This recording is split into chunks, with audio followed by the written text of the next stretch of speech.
welcome to another Overpromised with Covino Rich. Oh, not just any other bonus show. This is episode 40 of Overpromised. Yeah. Again, a hybrid of what we do. Oh, man, 40? Yeah, 40. I hope the show doesn't get gray pubes. And he's just for men already. Already 40. 40. So it's a hybrid of what we do on Patreon and Fox Sports Radio. And speaking of Fox Sports Radio, broadcasting live March 15th in Nashville. This is your invite. Shit, what is that, 2 weeks? Yeah. Oh, yeah. Graduate Hotels. Do it. Hope to see you there. Now, lots to get to on today's show. There's a lot of people in the news who look different this week. We're going to expose them and break it down. Plus, things you say you never do that you're actually doing now. But it is a leap day. You know who invented leap day? Tell me. Julius Caesar. Oh. Goes back. The guy that invented the salad. And the haircut. Yeah, and the haircut, yeah. Yeah. But yeah, Caesar invented leap day, but there's a couple people with leap day birthdays like Ja Rule and your favorite motivational speaker, Tony Robbins. But on leap day, I think of who's leaping? Lanny Poffo? This is just a big shout out to one of the wrestling legends. Rest in peace. Lanny Poffo. Fun fact, most people know that's Randy Poffo, Macho Man Randy Savage's brother. Oh, yeah. Leaping into March. Leaping every 4 years. Who else is leaping to you when you say leaping? Lords are leaping? 10 of them, in fact, yeah. I think they're leaping toward the 9 ladies dancing. Yeah, there they go, yeah. One Lord's left out. You know, when it comes to leaping, I can't not think of the greatest leap that resulted in nothing because the Mets lost. Remember when Andy Chavez leaped beyond the left field wall? It was one of the greatest leaping moments of all time. And meant nothing. Like you said, it meant nothing, but snow cone catch. What a moment for Andy Chavez, not Andy, Andy Chavez. And one of my favorites, Rich, I mean, I always think one of the greatest outfielders, you know, Willie Mays gets tons of credit. Yeah. Jim Edmonds was my guy, but that Kenny Lofton leap, that dude got airtime. Is that David Justice just marveling at the airtime Kenny Lofton got? Look at that, leaping on a leap day. And Rich, I know you've said this for years, but today's like the number one day to get married because you have to buy anniversary gifts every 4 years. Yeah. Right? So, hey, make it count. You get one extra day to party, one extra day of love on this loving month of February. Yeah. You know, I saw someone post dumb things you thought as a kid. Like, you know how like your mom would be like, hey, if you eat chocolate, you get pimples. If you swallow a watermelon seed, it'll grow in your belly. I know someone that thought that if you were born on leap day, you age that way. Like, you'd be forever young. You'd be forever young. Like, you'd be 4 and everyone else would be 16. Still thinks that gum sits in your stomach for 7 years. Does it? No, not at all. Right, well, I'm just going to sit back and let you take over them. Anyway, things you said you'd never do, and we've all said these things or have one example, but now you do it. You're eating your words because there's a story about Benifer. And Rich, I know you got all the tea and all the juice on this one, but he said he'd never be Instagram boyfriend. Yeah, he said, you know, they were together 20 years ago. Yeah. In fact, it was 2004 they broke up. 20 years later, it seems like Ben and J-Lo, they're good. But he said, yo, F that. I'm not the boyfriend that's taking pictures. I don't want to be in the public eye. We're not on social media. F Instagram and TikTok and Facebook. And he's like, that's not what I do. And I'm with him. It's a miserable job being IG boyfriend or husband. It's a nightmare. I hate it. And then you get nothing but complaints anyway. No matter how many pictures I take of my girlfriend, it's a bad angle. I'm like, well, maybe it's not me. Yeah. Bad angle. It's the worst. I'm terrible. I'm like, you know what? Then hire an Instagram dude to follow you around because that's not me. I hate it. So I retired. There was another article in People magazine. It said Jennifer Lopez says Ben was reluctant to even participate in her new documentary. He's like, I don't want to do it. But then he had to come to the realization that, well, shit, I'm with Jennifer Lopez. I guess I have to take the IG picture. It goes to territory. I guess I have to go to the award show in a tuxedo and pretend I give a shit. But it does bring up the thought of things you said you would never do that you now do. Well, I'll start off. Speaking of Instagram, for years I said, and I still stand my ground, but I can't say I've never done it. I'm like, I'm never taking selfies. I hated the word. I hated the term. I'm like, selfies for lame-os. Selfies? Get out of here. No-fies. Never doing it, ever. Do you mean the guy that goes in the Fox Sports Radio studio pointing at his Yankees hat? Yeah, well, again. That's the one. Do it for the gram. So that, I've broken my own rule, Dummy. but I still hate myself for doing it. However, I've done it, even though I said I never would. I wrote that a couple things. Number one, I own a pair of Crocs. I said, no way am I wearing Crocs. I thought that was the ugliest shoe. It still is. But we got a pair of Crocs as a bet. And it was like, losers got to wear them. I was like, man, these are comfortable. So much so that when I'm outside, getting the mail, walking around the block, do a little yard work, I throw on those Crocs and I try not to ever leave the house with them. But I got to be honest, once in a blue moon, I'll drop my daughter off from school. That's how it starts. While wearing Crocs. And next you'll be at the supermarket in your Crocs. Next, you're going to be out and about on a bar night in your Crocs. And next, we're not going to be friends anymore because I won't be seen with a dude wearing Swiss cheese rubber shoes. Wearing Crocs, something I said I would never do. I got... Can you believe, though, how kids love them? It's really funny. It's wild. I got one for you if you don't mind me throwing it at you. Sure. I met Covino in the 2000s. We were, young 20-year-old guys. And I remember Covino so arrogantly saying, yo, bro, this guy, Steve Covino...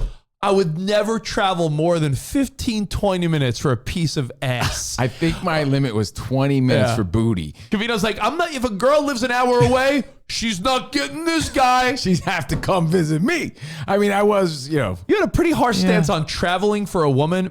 Meanwhile, I'm pretty sure your ex-wife, you would fly 3,000 miles every weekend. She lived in LA at the time. I was from New Jersey, and I was flying across the country every weekend, eating my words like an asshole. Yeah, because I said I never would, and here I am. But it happens all the time. I got one that I think a lot of parents could relate to. Sure. I remember saying, you think I'm going to make a different meal for my kids? My kids are going to eat what we make for dinner. That's such a good one. And because every non-parent sees another parent doing that, and make them eat it.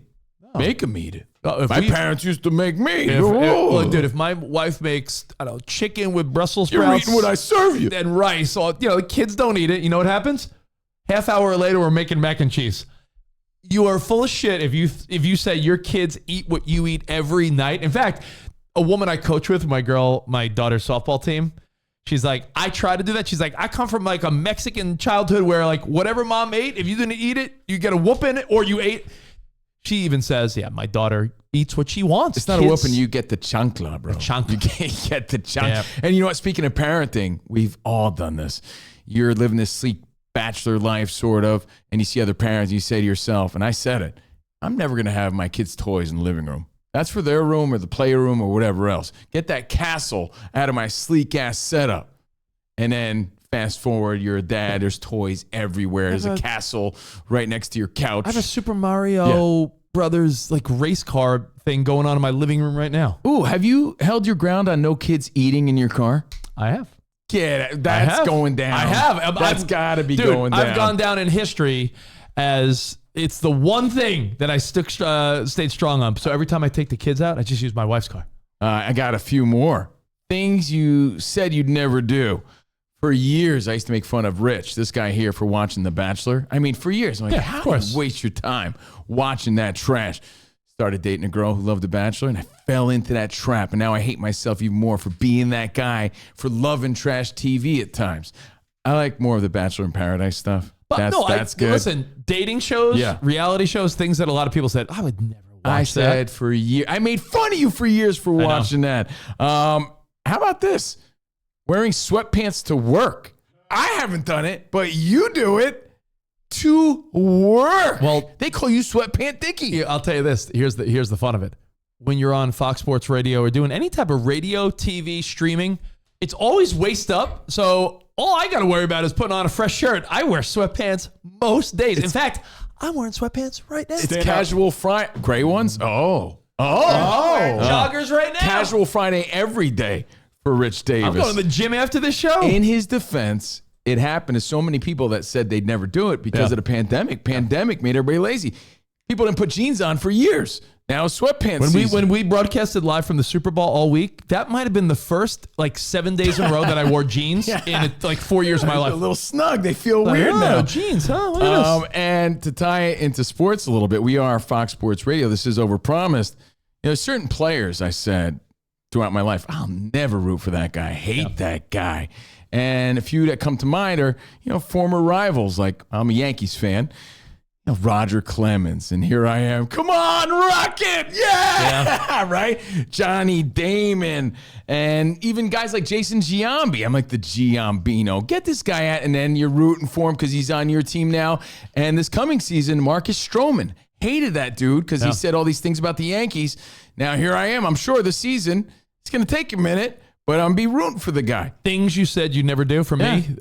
You say Stroman or Johnny Damon. For me, Richard Sherman. As a 49ers fan, I was like, F Richard Sherman and the Seahawks and the Legion of Boom.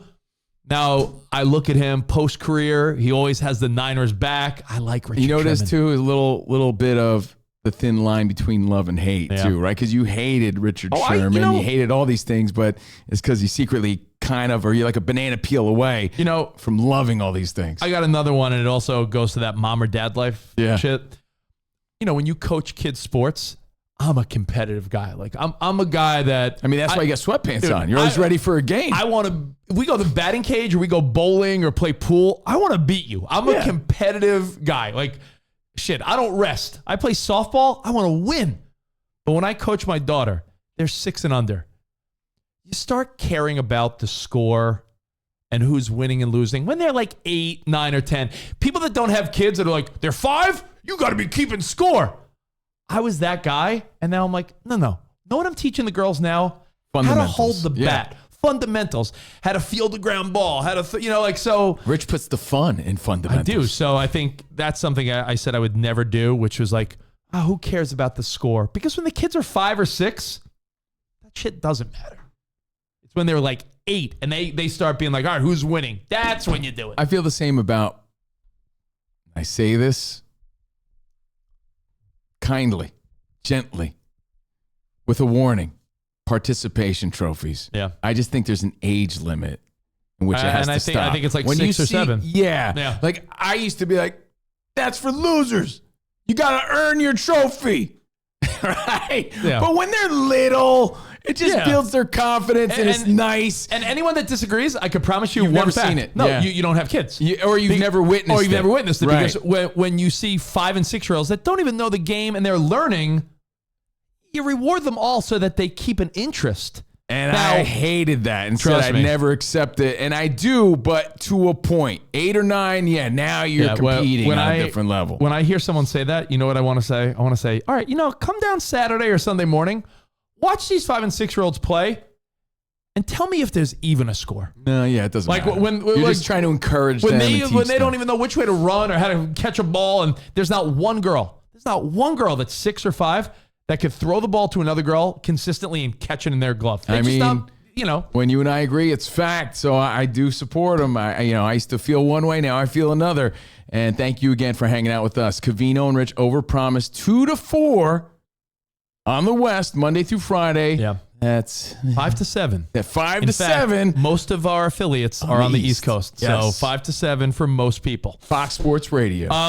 Now, here's a little something we like to call, damn, they look different. Damn.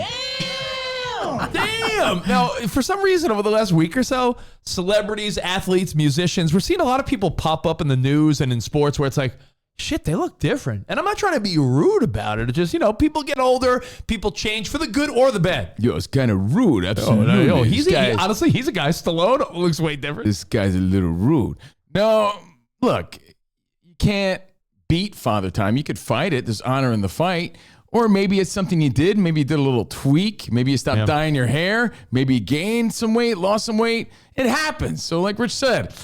Or if you're like Jeff Garland on Curb when he just started dyeing his hair. Right, yeah. Look, it's not anything bad. It's just you have eyes and you can't help but notice. And there was a few stories this week that jumped out at us. So like, damn. You want to start? Everybody looks a little different, Want to start with the guy that was on your childhood bedroom wall?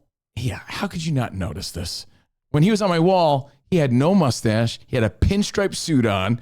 He was the hitman, Donnie Baseball. Yeah. Now he's Old Man Winter. I was like, what in the hell is that? Is it the Blue Jays uniform that's throwing me off or the beard? Both. He has a full-on fluorescent extra white beard now. It's like Leslie Nielsen. If he was not on the Blue Jays, let's say he was on the Reds, he'd look like Santa Claus. That beard is weird. Kids would be sitting on his lap. And here's what's weird. That beard ages him 25 years because he's still like in shape and young looking if he shaved that beard. Look, right here in our studio, this is how I remember Donnie Baseball. I got these cards right here, from his heyday with the mustachio, looking young and handsome. This is him. This is game worn. This is Donnie Baseball. Yeah. That threw me off, man. It really did. Speaking of your Los Yankees, a guy that played for the Yankees, I think an underrated Yankee because people forget that he helped them win a World Series in 2009. This is a great story this week. It's hilarious. A-Rod. Hilarious. People, I don't know, forgot that he's not a white guy? He's Dominican. It's hilarious. And, he was sitting there courtside next to Stephen A. Smith, and people were like, that's A-Rod? A-Rod got real dark, and he even had to address it. He had to address it because it went so viral. He's like, look, guys, relax. I'm Dominican. I fell asleep on vacation. I get dark. What do you want from me? Everything's fine. Yeah. Nothing's crazy. But you couldn't help but notice at the Timberwolves game that he looked so different. He got a bad fake tan like Ross on Friends. It's so funny, man. He looked so dark that, again, people were confused. And the fact that he had to remind everyone that he's Dominican. I mean, his last name's Rodriguez. He's Hispanic, right? Yeah, get your head out of your ass. Damn, he looked different, though. I'm going to throw you a positive one. Okay. Yeah, there's A-Rod courtside. That's funny. Schwimmer with the bad tan. Yeah. Pablo Sandoval, the Panda. Yeah, he's back. He's making a comeback or trying to make a comeback with the Giants. And not to be rude, towards the end of his career, he was pretty thick. Well, he lost 40 pounds, dude. That's him in 2021 with the Braves. He went from, look, it's baseball, an overweight 270 to a kind of svelte 230. Lost 40 pounds. This might be his comeback season back with the Giants, and he's looking good, dude. So props to him there. Pablo the Panda Sandoval. Yeah. If you watch The Daily Show, highest ratings in over 6 years, Jon Stewart's back. He even made fun of himself because he was mocking how Trump and Biden are both like way old. Yeah. He's like, I'm 25 years younger than both of the presidential candidates. And he goes, look at how I used to look compared to now. Wow. And that was his first show, right? His first show to now. And he also told that miserable story about his dog dying. Oh, so sad. That'll make you cry. That'll age you a little bit. But Jon Stewart got to be on that list. And again, he's bringing it. Daily Show's got some ratings because of him.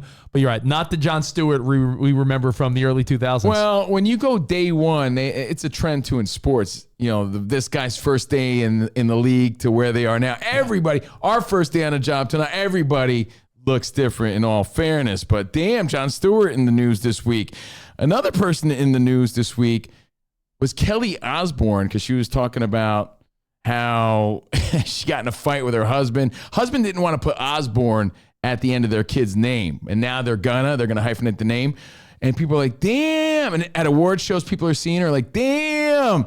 Kelly Osbourne, if you haven't seen her, looks a lot different than she used to on the Osbournes.